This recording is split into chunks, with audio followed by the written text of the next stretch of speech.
সবুজ মাঠের উপর পড়ে নিথর নেভি অফিসার বিনয় নারওয়ালের দেহ, আর তার পাশেই বসে শোকস্তব্ধ নববিবাহিতা স্ত্রী। এমনকি তার হাতের মেহেন্দির রং এখনো যায়নি।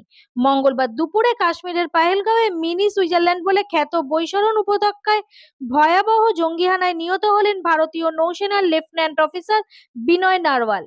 6 এপ্রিল উত্তরাখণ্ডের মসৌরিতে হয় এঙ্গেজমেন্ট। তারপরে 16 এপ্রিল বিয়ে হয় নেভি অফিসার বিনয় ও স্কুল শিক্ষিকা হিমাংশীর। সবকিছু একদম ঠিকঠাক চলছিল। নিয়তি বাদ সাধলো হানিমুনে গিয়েই। 6 দিনেই সব শেষ। কফিন জড়িয়ে কান্না হিমাংশীর। বিয়ের পর সুইজারল্যান্ডে হানিমুনে যাওয়ার প্ল্যান থাকলেও ভিসা সমস্যায় শেষমেশ আর ইউরোপে না গিয়ে হানিমুনের জন্য ভূস্বর্গ কাশ্মীরের পাহেলগাঁওকে বেছে নেন নারওয়াল দম্পতি। আর কাশ্মীরে হানিমুনে যাওয়ার 48 ঘন্টার মধ্যেই নিঠুর নিয়তির পরিহাসে সব শেষ। স্ত্রীর চোখের সামনে জঙ্গিরা গুলি করে প্রাণ নিল ভারতীয় নৌসেনার তরুণ অফিসারের। এদিন দিল্লি বিমানবন্দরে ফেরে ভারতীয় নৌসেনা অফিসার বিনয় নারওয়ালের কফিনবন্দি দেহ। চোখের জলে স্বামী বিনয়কে শেষ বিদায় জানান স্ত্রী হিমাংশী।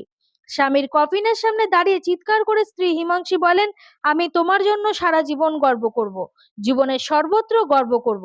আর তারপরেই সদ্য বিধবার গর্জন, জয় হিন্দ। কফিনবন্দি স্বামীকে জড়িয়ে ডুকরে কেঁদে ওঠেন হিমাংশী। এই দৃশ্য দেখে চোখের জল বাদ মানেনি সেখানে উপস্থিত নেভি অফিসার থেকে পরিবার পরিজনদেরও। এরকম আরো খবর জানতে অবশ্যই দেখুন এ মাইন্ড অফ স্টোরি।